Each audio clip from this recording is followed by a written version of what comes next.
Two. Good evening and welcome to our special called meeting for the College Park Business and Industrial Development Authority. The date is Wednesday, July 28th, and the time is exactly 6:30 p.m. We're going to begin our meeting with introductions. I am Jamel McKenzie, the chairman of the board, and I would like to have our other board members introduce yourself, and then all the staff and any visitors that we have present on Zoom. Good evening, citizens of College Park. I am Vice Chair Demetrius Taylor, representing Ward 2. Good evening, Eleanor Cornelius, Ward 4. Anita Brown Cadis, Ward 3. Good evening, Bianca Motley Broom, Mayor. Hey, and our staff. Good evening, Mercedes Miller, Interim City Manager for the great city of College Park. Tasha Hall Garrison, Community Development Administrator and Assistant Secretary Treasurer. I'm in for Executive Director Jones this evening as he's on vacation. Wearing several hats. Dan Lee, attorney for BIDA. All right. Ed Wall, financial advisor. Good afternoon. My name is Doug Selby, and I am a bond counsel for the city and proud parent of a former College Park tumbleweed. Althea Fullard Bradley, Director of Finance and Accounting for the City of College Park. Good evening, Sabritha Beasley, Administrative Assistant, Economic Development. And we have a board member, Zen. Oh, hi, good afternoon. It's Leslie Zen, with a bunch of dogs, BIDA at large. All right. Thank you all for your introductions. At this time, we're going to proceed on. I believe that accumulates all of our roll call, and we're going to proceed on with the business at hand today. But as we prepare for that, I do, Attorney Lee, I want us to verify, make sure that we can hold this meeting by Zoom today, or whatever we need to do, any formalities in that area. Yeah, yes, Madam Chair. A question has arisen since the governor has withdrawn the state of emergency for the entire state. There is some question in some places about whether or not local governments and local development authorities can carry on with Zoom meetings. So out of an abundance of caution, I believe Georgia law allows that if this body declares that there is a public safety issue for having in-person meetings and thus authorizes a Zoom meeting, then the Zoom meeting and the quorum that is gained by a Zoom meeting has the full force and effect of a in-person meeting. Lawyer Selby here has a resolution I would recommend to the board to adopt in order to cover this issue. Okay, Attorney Selby. Yes, just as Attorney Lee has indicated, we think it's appropriate out of an abundance of caution to have this board make a resolution and declaration that because Fulton County is a county in the state which currently has the highest case count among COVID, and that under Georgia law, open meetings law, Title 50 or 50-14-1G, under circumstances necessitated by emergency conditions involving public safety, meetings may be conducted by teleconference as long as the notice required by the open meetings law provided a means and afforded for the public to have simultaneous access, that with such declaration that you could proceed with this meeting. And so if such a resolution were proposed and approved by the board, we believe that would be the proper way to proceed. Okay. So, and go ahead, Madam Chair, the resolution I would recommend to the body is that you move that the COVID emergency presented by the numbers in Fulton County would allow that there is a public safety requirement that you hold this meeting in a Zoom fashion. Okay. Can I make that motion to move it? I so move that. Well, thank you. I second. Second, those in favor, say aye. Aye. I definitely do. Aye. Aye. Okay, well, then then be it resolved. Thank you, Attorney Lee and Attorney Selby as well. Okay, so the business at hand for this evening is actually under new business. The College Park Business Industrial Development Authority, we want to determine tonight consideration and authorization of the BIDA chair to execute bond resolution documents to refinance the BIDA debt. And there's a memo that we received dated July 25th, 2020 from Executive Director of Clearly College Park, Executive Director Artie Jones, with supporting documentation. And due to all the lengthiness of this particular documentation, I again am going to yield the floor to Attorney Dan Lee, who will lead us and take us into further discussion of this. Thank you, Madam Chair. I would defer to our financial advisor to give us the board an explanation of the 4 actions before the board. And I would recommend that you take one vote on all 4 of them, because it is that the effort tonight is to allow College Park to consolidate and refinance existing debt. And because of the structure of the existing debt, it requires 4 bond issuances. And Ed is here to explain that. Okay, Ed. Ed, you are on mute, but we would love to hear what you have to say.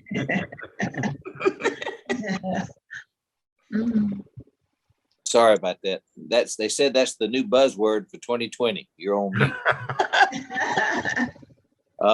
So we've talked about it before. You know, this is a refinancing of bond issues that have been previously issued, and we're doing it for cash flow savings. The city will reap reduction in debt service in FY22 of 10 million, and then FY23 and 24 of approximately $8 million each. It's a refinancing of previous series of bonds. Due to the way that the bond documents were done previously, we've got to do it as 4 different series rather than just one bond issue.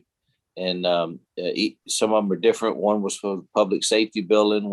2 of them were for the GICC. One was for Atlanta land purchase. Another one was for the pilot bonds for the 2 hotels, the headquarters hotels and Spring Hill Suites. And so the way Doug had to draft the papers was to do 4 different series. And the savings that we've talked about are all the details, the business terms are all the same. These are just the legal papers to cause effect to the things that you all have already approved. I would add, Madam Chair, that the memo to this refers to it as BIDA debt, and it is not debt incurred by BIDA, but debt that BIDA facilitates for the city in a refinancing in the sale of tax-free bonds. And thank you for that clarification. Thank you for clarifying that it's not BIDA's debt. Thank you. Okay. Is that truly accurate? Because I believe it is BIDA's debt. So it's accurate. debt. I could just address that. So I mean, it is true that it is paper that will bear BIDA's name, but it's a limited obligation of BIDA pledging only the revenues that it receives from the city. So you'll see in the documents, it's not a general obligation of BIDA.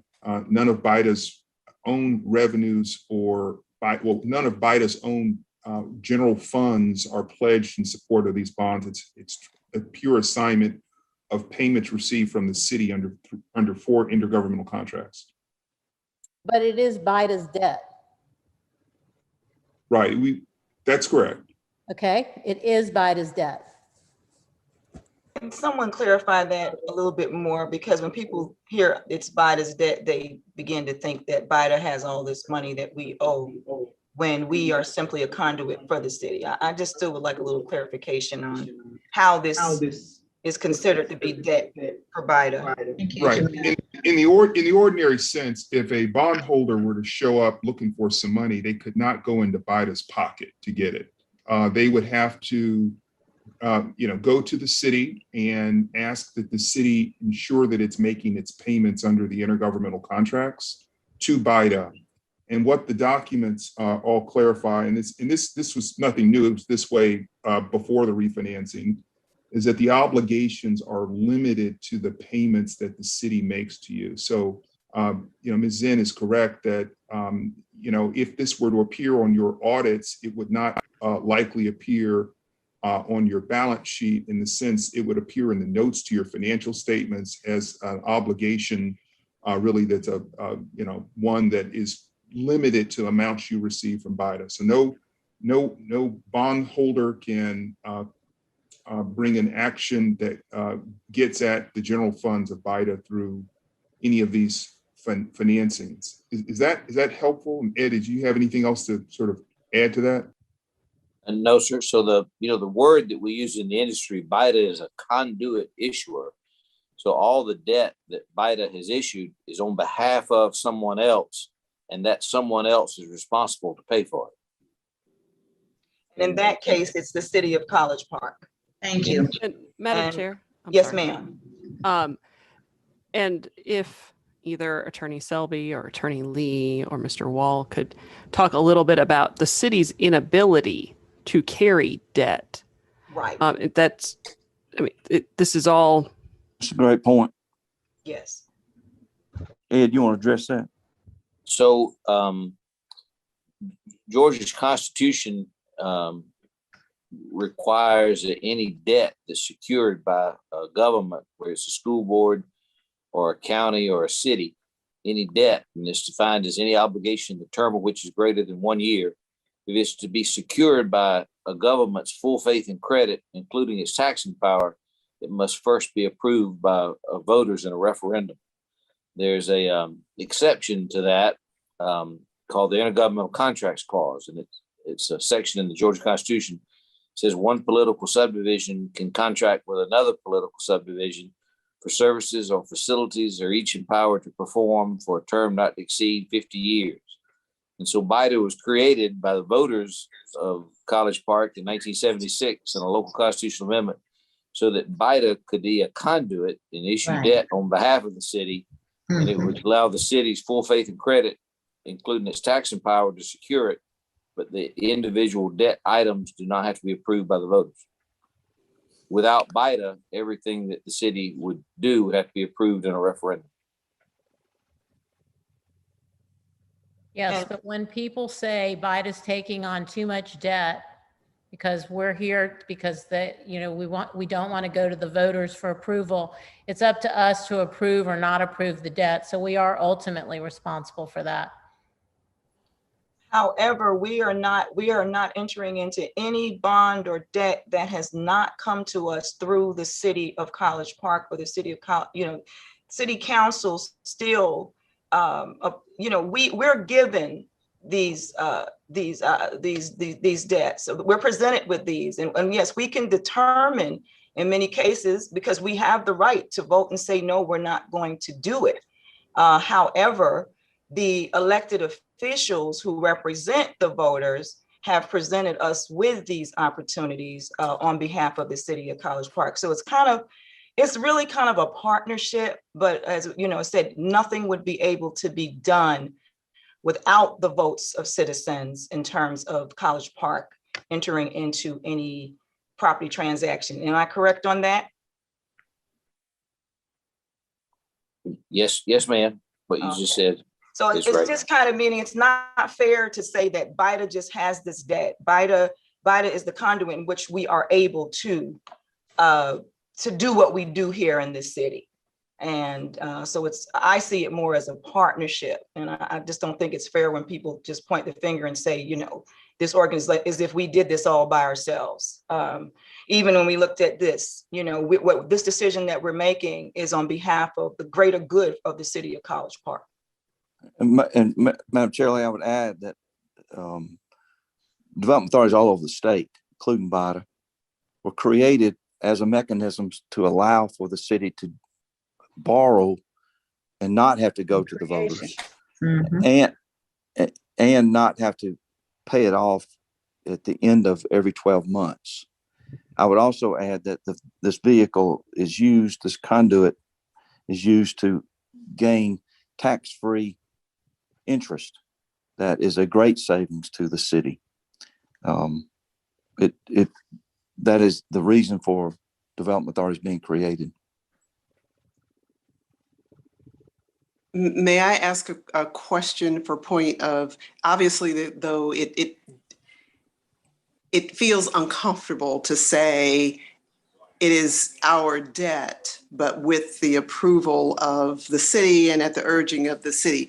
One question would be, well, what is the risk of taking on this responsibility, not just for BIDA, but for the city? So if it feels, well, why does it feel uncomfortable? It's because there must be a risk.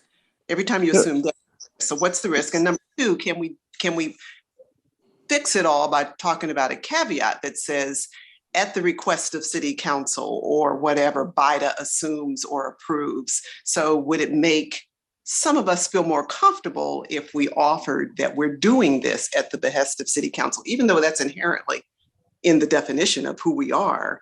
Would it make us feel more comfortable to say we're doing this at the behest of city council or something like that? So it's kind of two questions. What is the real risk?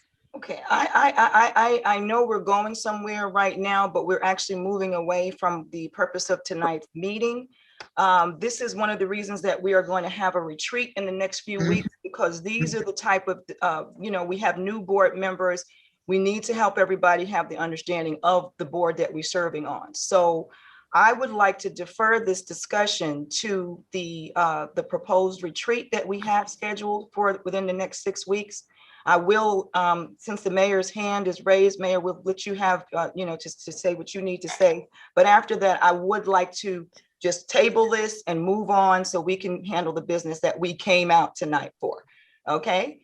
All right, Madam Mayor. Thank you, Madam Chair. I just wanted to directly address what Dr. Brown-Katis had said in that City Council approved a resolution to approve BIDA doing this, and that language is within these documents, because there's a process in which this must occur. And so from that perspective, I think it does address some of your concerns. And Madam Chair, if I could just make one comment. Yeah, you can. Then we'll move on. I just didn't want us to kind of go too deep into this tonight. And I can very much appreciate that, but I think the board members asked a good question. The second part of that question was, what could happen? What's the worst thing that can happen? That's a great question. Great question. Everybody that is involved in borrowing, whether you're a conduit or whether you're the borrower, or if you're the bondholder going to buy the bonds, you need to ask that question. And this goes back to the comment I made about this is not BIDA debt.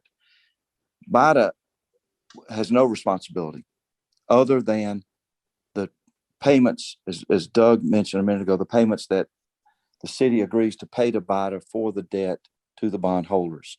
That is the only funds that are at risk of BIDA. BIDA's assets, property, 6 West, none of that is at risk. If the city can't pay it under the new financing, they would have to raise taxes. They pledge to raise taxes if they can't meet it. But the burden on BIDA is not there. Yeah, and that was a very good point, Attorney Lee. And we also want to remember that, our city has approved an intergovernmental agreement to promise to pay the debt. So even though BIDA is the conduit and we can say that BIDA holds the debt, the city is behind us promising to pay the debt, taking responsibility to make sure the debt. And that's why, because BIDA, we can't raise taxes. We as a board, we can't raise taxes. That's something, but if the city finds that the debt cannot be paid as they scheduled, then there's a determination or decision to raise the taxes. So, and that's where I say there's a partnership. And, but there is, Anita, there's always a risk anytime you do anything in terms of borrowing. And this is one of the things that we are dealing with right now, why we had to restructure this debt, because COVID came and it happened. And we did not get the revenues that we expected, and we needed to make some decisions. Anita, you wanted to say something? Well, I just wanted to say I concur. I was just trying to move us past a certain point in the discussion where we seem to be stalemated. And it was a great question. And these are things I'm glad, these are things that need to be heard. This meeting is being, broadcast, and our citizens need to even have a better understanding. So it's definitely, I appreciate the questions. I just didn't want to spend too much time. So with that being said, we're going to turn back to, Ed, were you finished with what you were sharing with us on this? Yes, ma'am. Okay, so Attorney Lee. What I would recommend to the body is that a motion be made to authorize the chair lady and the secretary to execute the documents necessary to refinance the bonds. Okay, and do we have the wording of that motion? Is that, because we have four, don't we have four different separate situations here? Again, they're identical, and Okay. the resolution would be the same for each one of them. Okay. And I think it could be appropriate to have one motion, one resolution. Okay. Madam Chair, I would like to move that we give the chairperson the authority to sign off on those documents, all four documents. All right, is there anyone that I was? second. Okay. Those in favor? Aye. All right. Any opposed? I'm opposed. Okay, so we have 4 in favor, 1 opposed. But please, let's make sure we take that, okay? Well, that the motion carries, and the chair is now going to be authorized to execute these documents, these resolution documents. I want to thank you all for coming out this evening. And, I know these summertime, you have lots of different plans, but thank you for making the time today to make some very important decisions. So please have a wonderful rest of your week. Be safe, stay healthy, and we'll see you at the next meeting. Thank you, Jamel. Okay. Thank you. ma'am. Thank you all. Good night, everyone. Everybody. Bye-bye.